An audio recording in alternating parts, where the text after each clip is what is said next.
За эхнийх нь тэлэн мэдцийн дээр саяны шинэ одоо 4-р тогтоолын өрөөнд өөрчлөлт гарсан уу? Орсон байсан уу? За ямар өөрчлөлт орсон байсан? Оншин ясаа? За оншин хамааралтай бүлгүүдээ бол их сайн хард юм байна шүү дээ. Ерөөсөө. За тэр нь бол нэмэгдсэн юм байна. Өөр дараагийнхаа тааж шүү дээ. За өөр яасан? За тэгээ үзлэг ангаах зайн ангаах ухааны үзлэг зөвлөгөө гэдэг байдлаар ингээ одоохондоо 10,000 гэсэн байдлаар нэг өв нэмэгдсэн байгаа тийм. За энэ чиглэлээр яг олон улсад яг ямархуу байдгүй гэдэг чиглэлээр бас харин за ерөнхийдөө бүхэл тусламж үйлчилгээн дээр ер нь зардал за тэгээд дээрэс нь яг даатгалаас авах санхүүжилт дээрэс нь хамрагдсан үний тоол ингээд нэмэгдээд яваад байгаа гэдэг юм бол харагдаж байгаа. Гэхдээ энэ дээр бол ер нь зардлыг харуулсан тэлэн мэдцээний хувьд бол 32% өсөлттэй байгаа юм байна. Өмнөх онтойгоо харьцуулах юм бол за тэгэхээр даатгалын одоо тогтоолууд юун дээр үндэслэж гардаг вүлээ хвчлэн? Хвчлэн ч гэж ер нь бол даатгалын тогтоол гарахын өмнө юу байх ёстой?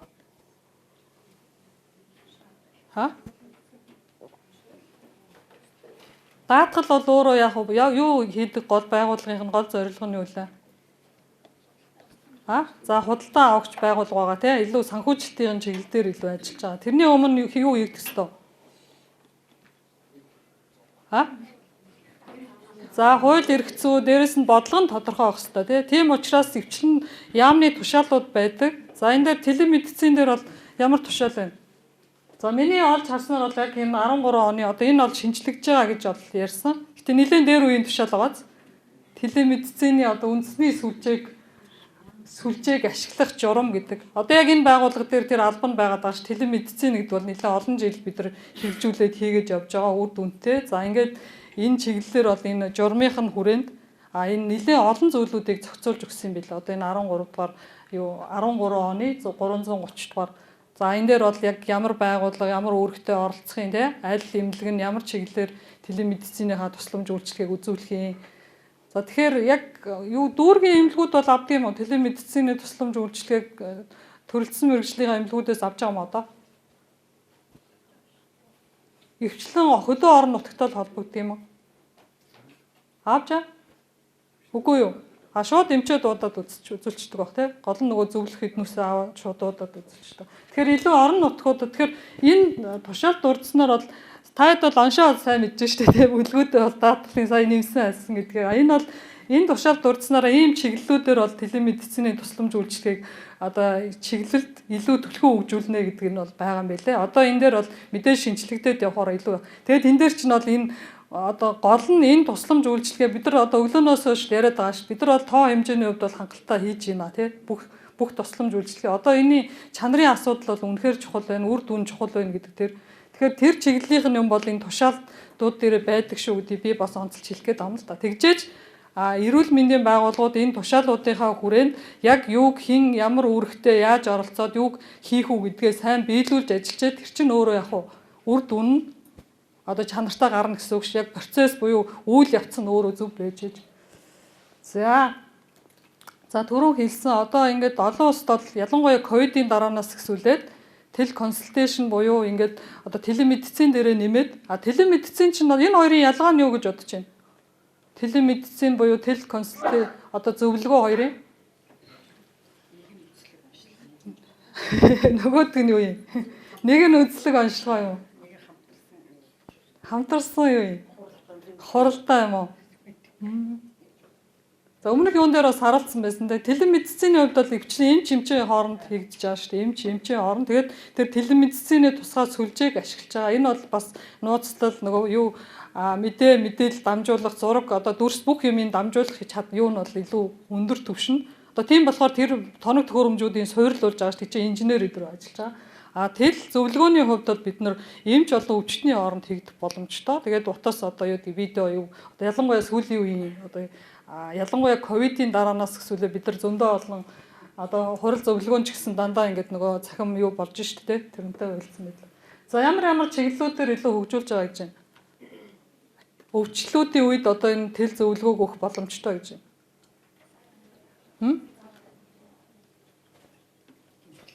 байна. За хараа ярилцаад явъя те одоо ингээд юу гэнэ? За мэс заслын дараах хяналт байж болж байна. Ялангуяа одоо хавдар түрүүн бас өглөөнөөс хойш яриад байгаа ш тий хавдрын тусламж үйлчлэгийн төвлөрийг саруулах гэдэг. Ялангуяа хөдөөний хүн одоо яг хавдар тэндээ хэрвээ боломжтой шинжилгээгээ өгчдөг бол эмчтэйгээ шууд холбогдоод зөвлөгөөгөө авчих боломжтой юу? Одоо энэ бол арслагдсан хөдөө орон нутагта манай орны хувьд бол их чухал байгаа байхгүй яг үндэ. За нөгөөх нь бол чихрийн шижин болон даралт хэсэг одоо яг тэр нөгөө архаг хадвар тус өвчнүүдийн хяналтын үед хийх боломжтой шүү дээ. Одоо чихрийн шижинтэй хүн ч юм уу эсвэл одоо даралт хэсэгээс одоо хүндэрсэн зүрхний одоо ямар нэг архаг өвчтөй хүмүүс энд заавал ирж юу яагаад авахгүй зарим одоо шинжилгээгээ зарим үзлэгээ магадгүй зайнаас хийх боломж байна. За сэтгцэн эрүүл мэнд гэдэг сүүлийн үед яагаад энийг илүү бас авч үзэж байгаа гэж бодож байна. За сэтгэц эрүүл гэж би эрүүл. Энэ бол энэ ялангуяа энэ архаг халдвар тус өвчний одоо нөгөө юу ч айгүй чухал байгаа байхгүй юу? Хяналт энэ сэтгцэн эрүүл мэнд хоёр чинь хоёулаа яг хоорондоо айгүй уялдаатай. Одоо жишээлбэл чихрийн шижин өвчтөй хүмүүсийн 28% нь би бас тийм тоо мэдээ харлаа. 28% нь өөрөө сэтгэлийн түгшүүр болон сэтгэл гутралтай байдаг гэж. Тийм одоо тэгээд тэр нь болохоор Азад магадгүй бүр өндөр 32% таа ч юм уу. А хэрвээ тэгээд тэр хүн сэтгэл зүйн зөвлөгөө өрөө өгөх юм бол одоо яг тэр эмээ уух ч юм уу эсвэл яг нөгөө эмчийн хяналтынхаа дагуу үзлэгтээ ороод яг өөрийгөө хяналтаа сайжруулах хувь нь 2 дахин илүү нөгөө сэтгэл зүйн зөвлөгөө авдгүй хүмүүсээс харьцуулгаж гэдэг юм тийм. Иймэрхүү байгаа учраас энэ бол яг хамт тэгэхээр энэ түрүүн бас бид нар бас юун дээрс энэ сэтгэл зүйн юу гэдэг зөвлөгөө гэдэг юу нэмсэн гэсэндээ амбулаторийн юун дээр харсан уу? Харсан байгаа. Тэгээ таад ерөнхийдөө юу нэмж хасныг бол маш сайн хардаг байхгүй. Хаанаас яаж юу. Тэгээ сэтгэл зүйчтэй юунууд байна уу? Эмнэлгүүд байна уу? Аа? За гараа өргөдөө сэтгэл зүйч яг одоо яг сэтгэл зүйчтэй тэгээд зөвлөгөө өгдөг. Ихэнх нь л байгаа юм ба шүү дээ. Өмнө яадаг байсан энэ хүмүүс үзүүлдэг ч гэсэн ийм юу байхгүй учраас яаж яадаг санхүүждэг байсан. Аа? Яадаг байсан? Байхгүй тэгсэн мөртлөө одоо үйлчлэгээ үзүүлж байгаа шүү дээ. Тэгээд яадаг гэсэн. Төлбөртөө өгдөг гэсэн юм уу?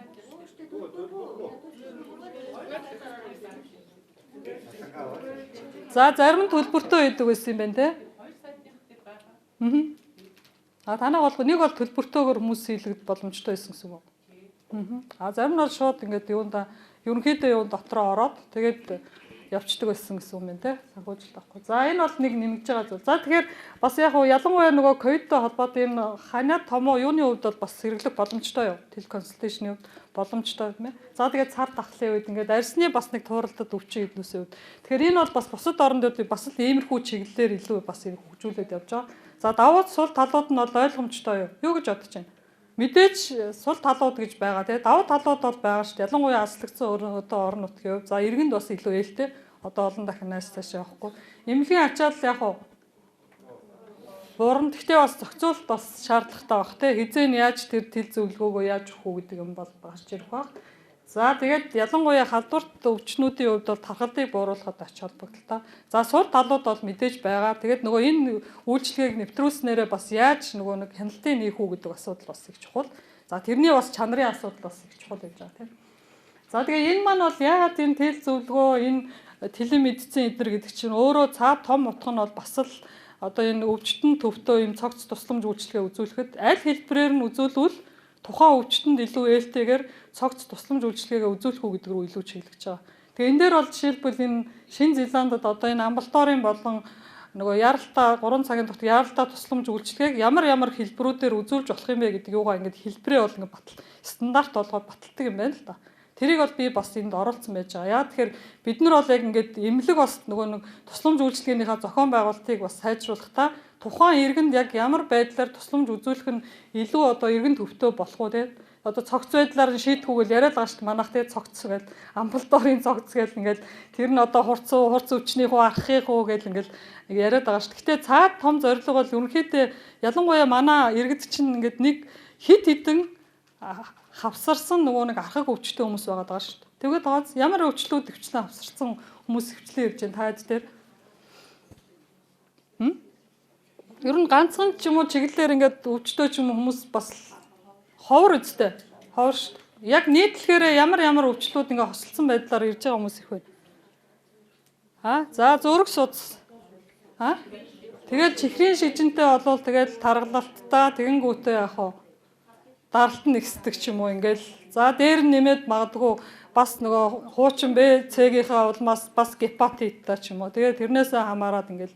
Тэгэхээр тэр хүнийг яагаад одоо энэ нөгөө амбулаторийн үзлэг манайх ийм олон мөртлөө ингээл иргэдэн сэтгэл ханамжгүй дээрэс нь дахин ирээд байгаагийн гол шалтгаан нь юу гэж бодож байна?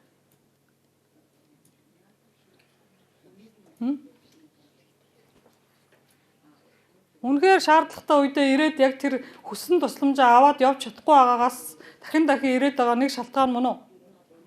Юу гэж бодож байна яг хэмнэлгийн юмнуудын үед?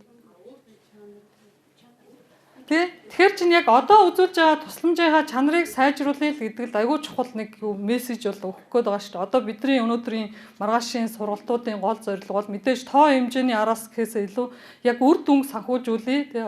Одоо яг энэ ялангуяа одоо энэ амбулаторийн бараг сая гаруй хүн амбулатороор яваад байгаа гэдэг чинь энэ хүнд өгж байгаа тэр зөвлөгөөгөө яаж бид нар чанартай болох юм бэ? Яаж тэр стандарт өдөртөмжийн дагуу өгдөг болох уу гэдэг рүүгээ чиглэх нь айгүй чухал байгаа байхгүй.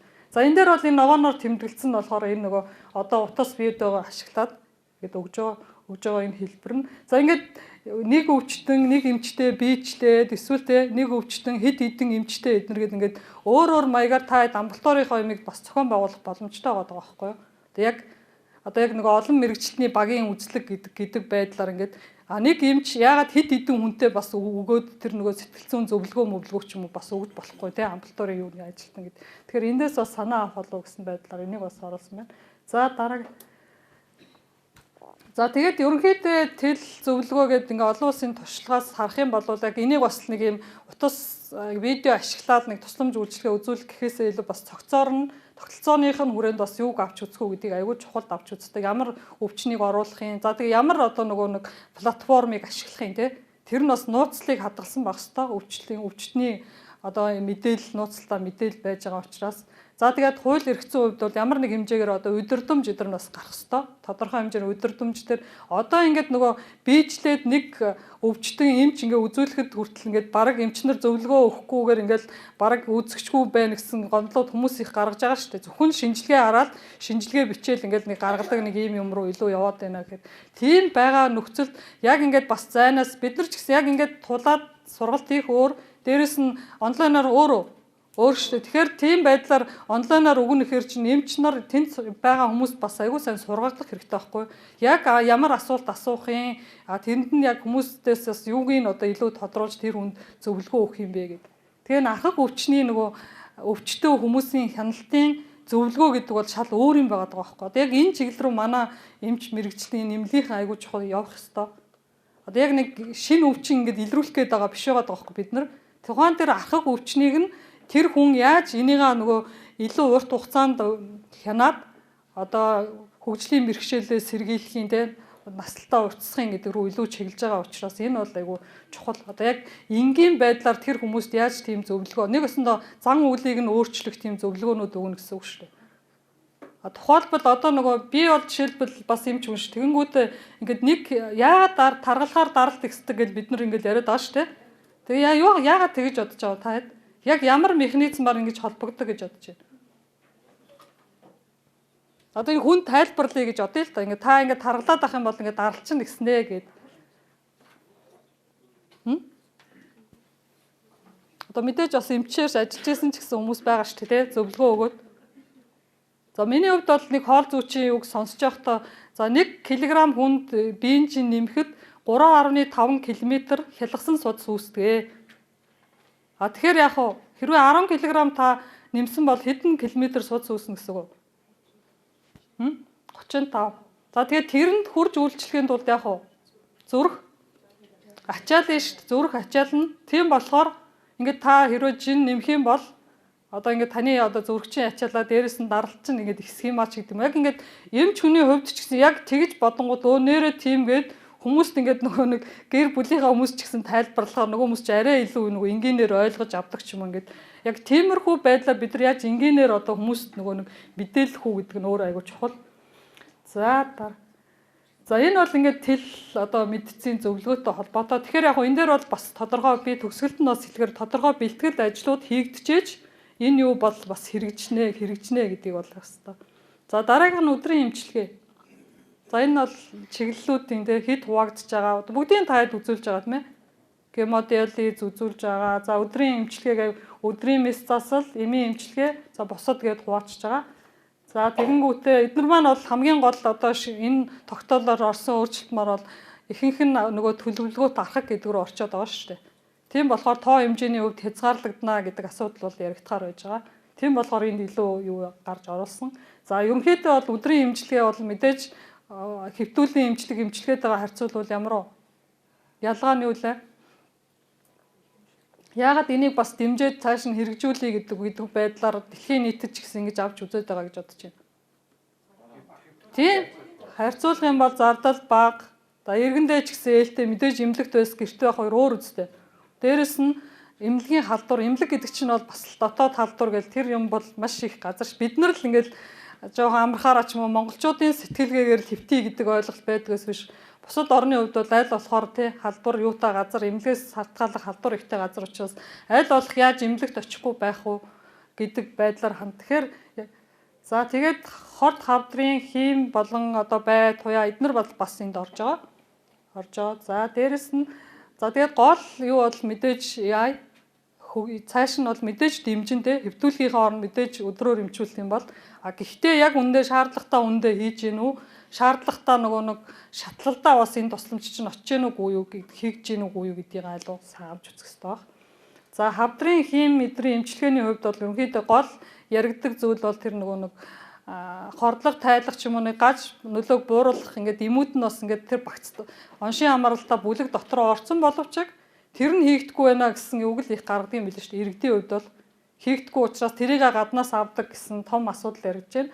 За дараагаас нь ер нь бусад бүхэл эмчилгээний хувьд бол одоо бид нар яг ингээд эмнэлзэн үр дүн буюу бол гаж нөлөө эднэрийг юм бүртгэдэг системтэй болох нь айгүй чухал байгаа байхгүй юу? Ялангуяа одоо энэ нөгөө нэг шинээр нэвтрүүлж байгаа ингээд бай туяа муяа эмчилгээнүүдийн хувьд үнэхээр нөгөө одоо хийж байгаа энгийн энэ эмчилгээнээсээ тэд нар чинь маш өндөр зардалтай өндөр юм шаарч ааш мөн тийм байж үнэхээр тэр хүн нөгөө одоо байгаа эмчилгээтэй нь харьцуулахаар тухайн хүний насыг хэдэн жилээр уртсгаад байгаа. Тэр уртсаж байгаа жил нь бас чанартай байж чадж байгаа мөгүй юу? Үнэхээр тэр иргэний хөгжлийн бэрхшээлээс ч юм уу эсвэл архаг өвчлөлт орхоос нь сэргийлээд байгаа мөгүй юу гэдэг юм ингээд тэр тоо мэдээг цуглуулж эмнэлгүүд тэр дүн шинжилгээ хийдэг юм аа бол аягүй сайн хийх шаардлагатай. За энэ талаар би бас төгсгөлтөн дээр технологийн үнэлгээтэй холбогдуулаад бас тодорхой зүйл хэлье гэж байна.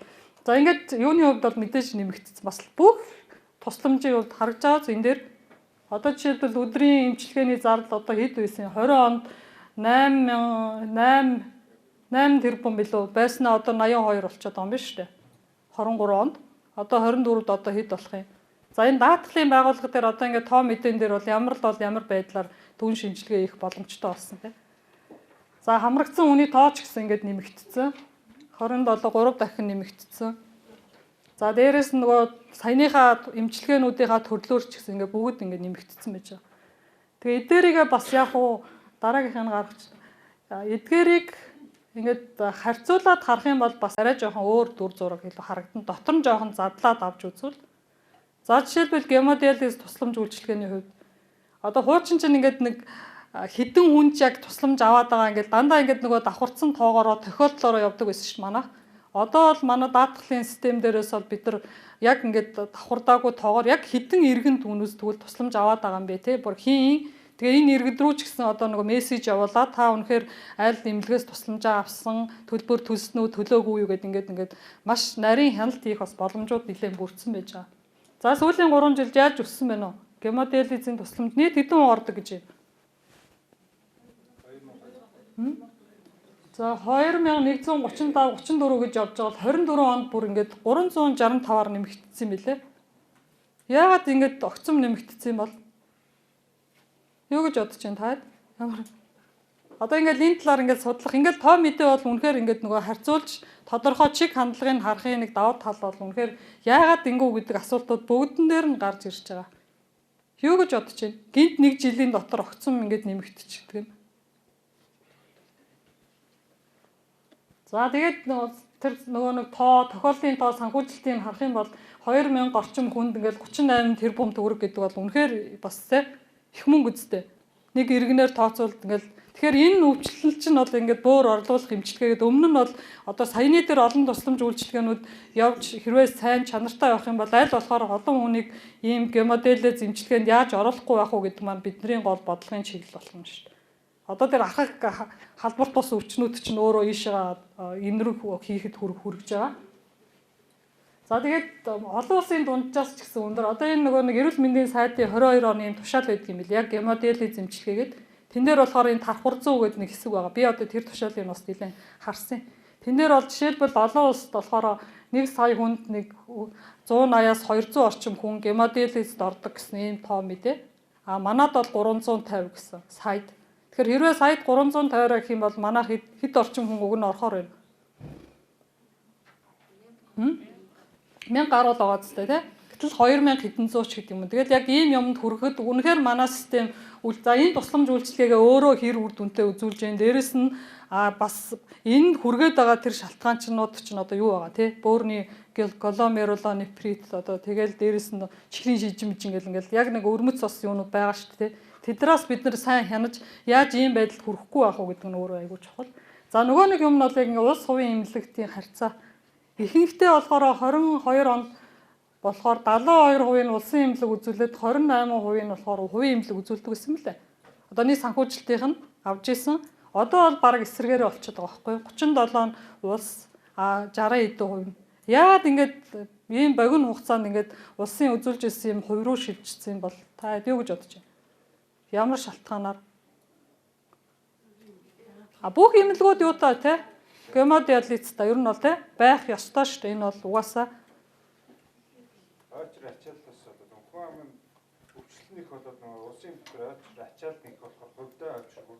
Тэгэхээр хувьдаа үзүүлсэн юм уу? Тийм үү. За. Тэгээ хувь дээр нь илүү олон эмнэлгүүд нэмэгдсэн гэсэн үг юм уу? Гэхдээ эн чинь яг тоо мэдэн дээрээс за өөр ямар шалтгаан байгаа юм бол энэ одоо энэ яг тэгээ улс хувийнх нь эмнэлэг энэ манай даатгалын мэрэгчлэтнүүдийн гаргасан үг би шууд аваад тавьсан. Улсын чинь 30 эдэн эмнэлэг байгаа юм л ш. 38 эмнэлэг мөртлөө одоо 30 эдэн хувийн л яагаад хувийн 9 л эмнэлэг байгаа. Хийгдэж байгаа. 9 эмнэлэг хийж байгаа. Тэр нь болохоор ингээд хэдийн 60 эдэн хувийнх нь одоо юу хийгээд байгаа гэдэг байхгүй. Тэгэхээр чин танайг бол хэрвээ гемодиализ бол байгаад бол тэнд одоо ингээд тэнд ажилтдаг энэ тушаалын дагуу чи маш нарийн юм билээ шүү дээ. Энд чи бол өөрөө бөөр орлуулах хэмжлэгээ учраас яг хэдэн ийм цовлогч байх уу бүгднгийнх нь үүрэг мөрг 90 эдэн хуудас одоо эмнэлзүүн зааврын дагуу. Тэгээд тэрнийхээ дагуу бол мэдээж нөөцөө хэрвээ бэлдээд хийж байгаа бол аль болохоор тэр нөөцийг бас ингээд ашиглах ёстой шүү дээ. Одоо миний зүгээр харж байгаа мэдээж маш олон юунаас болдго юм юунаас тэгээд ингэж бол эндээс бол бас нэг эмнэлгүүд энийгээ хийгээд юу яах боломжтой юм санагдаж байгаа. Даатгалаа санхүүжилтээ авах боломж. За дараагийн. За энэ бол нэг юм юу. За энэ хоёр тушаал байгаа. Нөгөөх нь хэвлийн диализ гэж байгаа шүү дээ. Тэгээ зарим хүмүүс нь эмнэлгийнхаа заалтаар хэвлийн диализтэй ордог, зарим нь болохоор гемодиализтай ингээд ороод явдаг. За энэ тэгэхээр эмнэлгүүдийн зүгээс та хэд одоо ингээд эмнэлэг болон даатгал хоёрыг холбож байгаа хамгийн чухал одоо үүрэгтэй олцож байгаа хүмүүсийн хувьд бол яг эмнэлгийн байгууллага энэ удирдамж, эмнэлзүүгийн удирдамжийн дагуу тэр тусламж үйлчилгээгээ чанартай үзүүлэх гэдэг рүү чах нь айгүй чухал байгаа байхгүй яг үндэ тэгж явж ээж үр дүн маань өөрөө илүү одоо үр дүнтэй болно гэсэн үг чанартай тусламж үйлчилгээ үзүүлнэ. За энэ нь бол бас 40-50% хуудастай ингээд энэний дагуу юу бүрдүүлээд яах ёстой гэдэг юмнууд нь бол энэ дээр байж. За өдрийн мэс засал эмийн эмчилгээний хувьд бол төрөлцсөн эмнэлэг төрөлцсөн болон юу гэдэг байдлаар нь зүгээр ялгсан.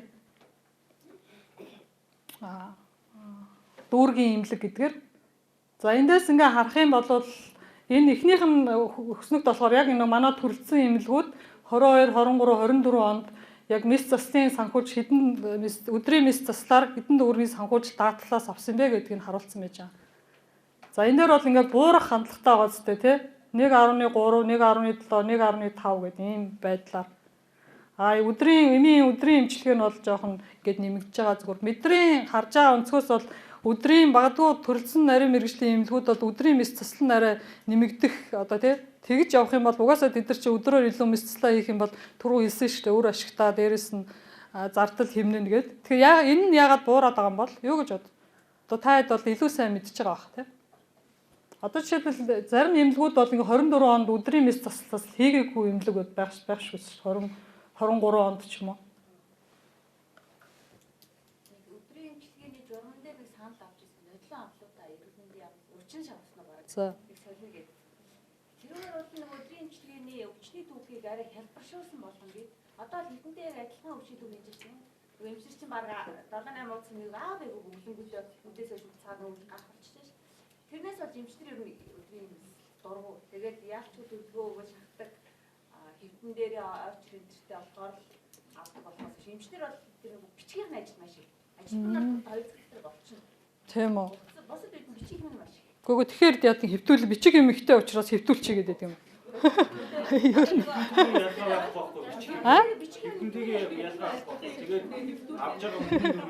Мөнгөн дүн өөрөө эмчээс гарах хүчин чармаалт юм нь адилхан мөрдлөө мөнгө нь юу учраас яагаад байгаа юм бэ?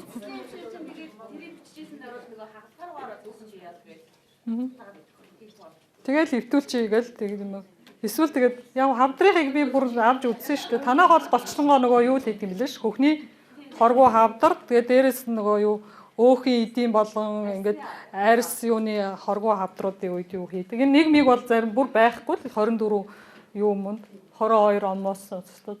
Тэгэхээр бол энийг илүү мадуу хөгжүүлэх юм бол иргэн ч илүү ээлтэй шүү дээ. Ягаад тэр тунгай дурангийн бис заслууд эдээсийг бол ингээд хийгээд боломжтой гэдэг. А тэг өдрийн эмчилгээнд нь бол одоо ийм аншууд байгаа байхгүй. Одоо энэ одоо нөгөө шатлал гэж сая Батбаярч яриад өглөөжингөө яриад байгаа шүү дээ. Ингээд би зүгээр яг хамгийн топ гэдэг байгаа зарим аншуудын энд оруулсан байгаа зэн G44-ийн 2 хүчтлийн хэв шинжит толгоон өвдөлт гээл тархины бусад тодорхой ямар өвчин за дээрэс нь толгоо өвдөх мигрен ингээл нэг иймэрхүү аншуудаар бас 3 дугаар шатлалд ингээд өдрийн хэвтүүлэхийг бас хийгээл байгаа юм бэл.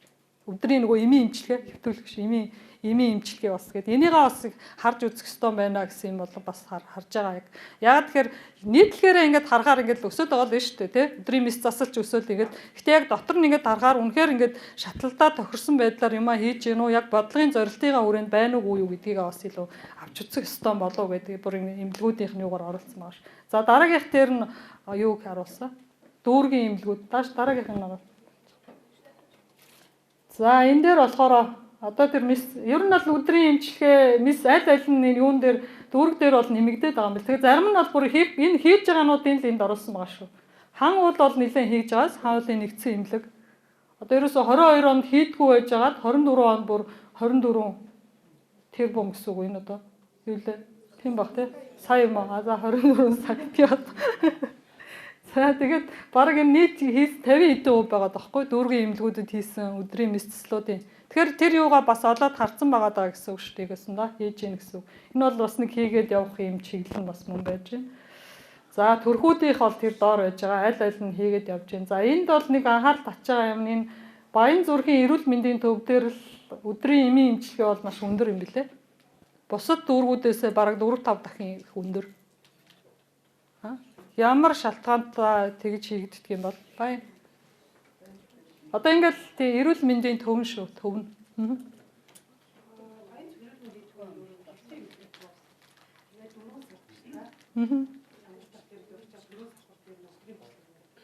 Дөрөв том салбартай мó.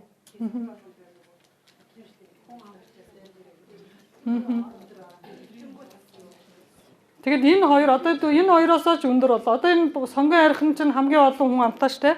Хоёр дом имлэгтэй байгааш бас зөндөө олон амбалтоор юмнуудтай штэ. Салбар одоо баян хошуу. Тэд нар мэдрэасаа ч гэсэн ингээд өндөр байгаа даа байхгүй.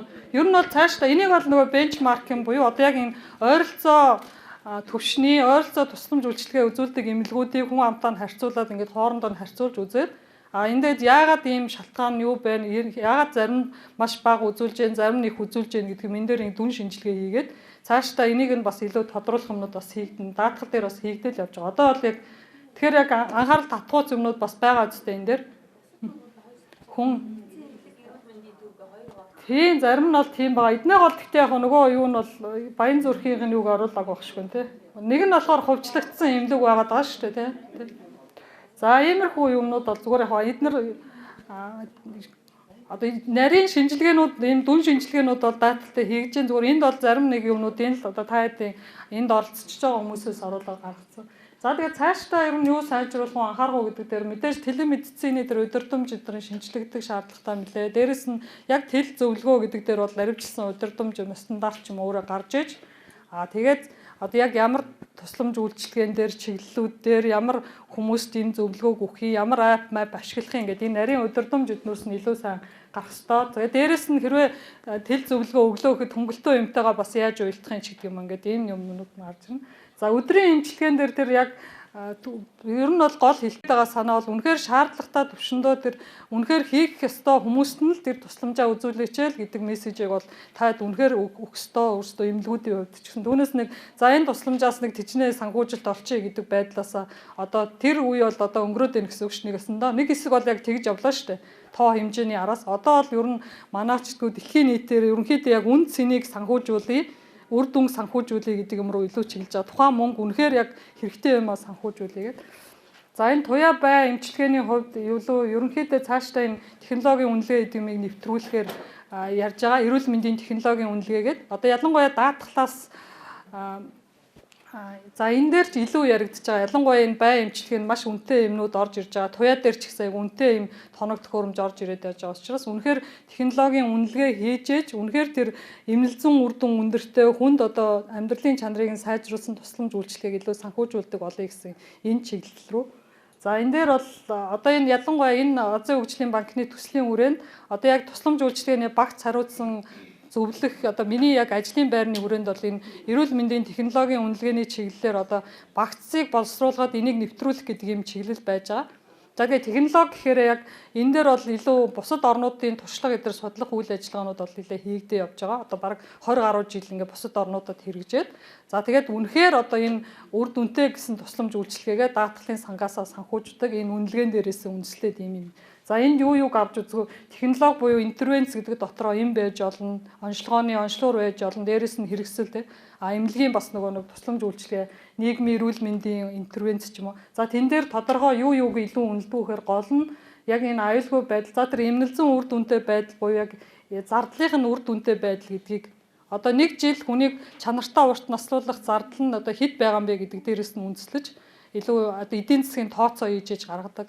За энэ чиглэлийн үйл ажиллагаанууд бол бас хийж байгаа. За зөвхөн шинэ технологиг биш одоо байгаа тусламж үйлчилгээгээ ч гэсэн ингэж нөгөө үнэлэх юм шаардлага гарч ирж байгаа. За энэ чиглэлээр бол дараа бид нар бас сургалт юунууд дээр та хэдэд бол сургалт мэдээлэл өгнө. Одоо ингээ эмнэлзэн үр дүнтэй байдлын удирдамж, эдийн засгийн үнэлгээ хийх удирдамж эднэрийг бол боловсруулах үйл ажиллагаудад бид нар хийгдээд явж байгаа. За энэтэй холбоотой сая нөгөө нэг шинэ юу нэвтрүүлэгтэй холбоотойгоор нөгөө нэг эмнэлгүүдээр очиж бид нар бас танилцах юу хийгээд яваад байгаа шүү дээ. Одоо ингээд даатгал шинэ доктор шинжлэх бодлоо гингүүтэл ингээд за энэ тусламж оруулъя гэж таад нэг юм явуулчихдаг ш нэр. Энийгээ бол илүү цаашаа боловсронгуй болгоно. Нилээн судалгаа үнэлгээ нотлохоотойгоор ийм юм явуулна гэдэг. Энэ дээр бол зүгээр жишээ байдлаар гол юмнуудыг би сая оруулсан байж байгаа. Энэ дээр тухайн дээр оруулах гэж байгаа яг нэг технологи гэж яриад байгаа нэг шинээр нэвтрүүлэх гэж байгаа тусламж үйлчилгээг чинь одоо тэр тусламж үйлчилгээг яг ямар байдлаар үзүүлж байгаа юм те. За тэрнийх нь одоо яг ямар зорилтод бүлгийн хүн амд ямар асуудал үүсээд байгаа учраас энэ юм тусламжийг одоо нэвтрүүлэх гээд байгаа юм бэ те. Одоо тэр нэг биеийн стереотактик туяач гэдэг юм одоо ингээл нөгөө мөч хадгалах мис засал эдэр байгаа штэ. Одоо ингээд эмнэлгүүд ингээд санал болгоод оруулах гэдэг. Яг тэр маань яг хэдэн хүнийг ингээд үйлчлэхийн тэр хэр тогтвортой ингээд тийш явах ингээд иймэрхүү байдлаар ийм та эдээс бөглүүлж авах байдлаар ийм нөгөө загвар ийм маягтууд гаргахаар төлөвлөж байгаа даатгал тэр. За тэгээд тэрний дагуу энэ тусламж үйлчилгээг ямар учраас одоо ингэ даатгалаас санхүүжүүлэх үү гэдэг тэр үндэслэл мэдээллийг таад бас нэлээд олон улсын нотлохоо мэдээлэл дээр үндэслээд ингэ гаргаж өгдөг ийм юм руу бол шилжиж байгаа. Бусад орн ч гэсэн ер нь бол ингэдэг нотлохоо бүрдүүлэхээ. Тэгэл зөвхөн нэг хүн нэг интернетээс нэг мэдээлэл уншаад тэнд тэгдэг учраас тэг гэж байгаамаа гэдэг юмнаас бол бид нар одоо салах байгаа гэсэн үг шүү дээ. Ерөнхийдөө олон улсын удирдамжаар ийм олон одоо нотлохоон дээрээс үндэслээд энэ тусламж үйлчилгээг ингэж одоо хийх юм аа. За тэгээд нөгөө талд нь нэг чухал юм нь бол тухайн дээр технологи одоо манайх ч ингэж тэгээд байгаа ш нэг юм нэвтрүүлчээл 2 3 хүнд хийлээ. Тэгээд Монгол тэр юм хийдэг юм уу гэд нэг хийдэг гэл нэг юмд орчиж байгаа. Гэхдээ иргэд нөгөө нэг тэр нэгэд хүртээмжтэй тогтвортой байнга хийгдэхгүй учраас иргэд тэгээд гадагшаа яваад тусламж үйлчилгээ аваад байгаа гэдэг асуудал ч гараад байгаа ш. Ерөнхийдөө. Тэгэхээр яг тухайн жилдээ та жилд хэдийг хийхийн тухайн эмнэлэг те хүний нөөцөө сургацсан юм уу? Онцлогт нь ямар тоног төхөөрөмж хэрэгтэй, эмчилгээд ямар тоног, тухайн үннүүд нь ямар үнэтэй те. Жилд хэдийг хийх юм. Эмнэлэг үнэхээр тэр технологиг орлох технологи байхгүй Тэгээ эдийн засгийн хувьд үр дүнтэй, эмнэлзэн хувьд үр дүнтэй тийм юмыг бол ингээд одоо даатгалын энэ тогтоолуудын хүрээнд зарим нь шийдээ, зарим нь бол тийм тусгай нөгөө тогтоол гаргаад одоо тийм нэмэлт санхүүжилт байдлаар ингээд шийдээд явъя гэсэн байдал руу илүү хийгдээд явж байгаа шүү дээ. За баярлалаа.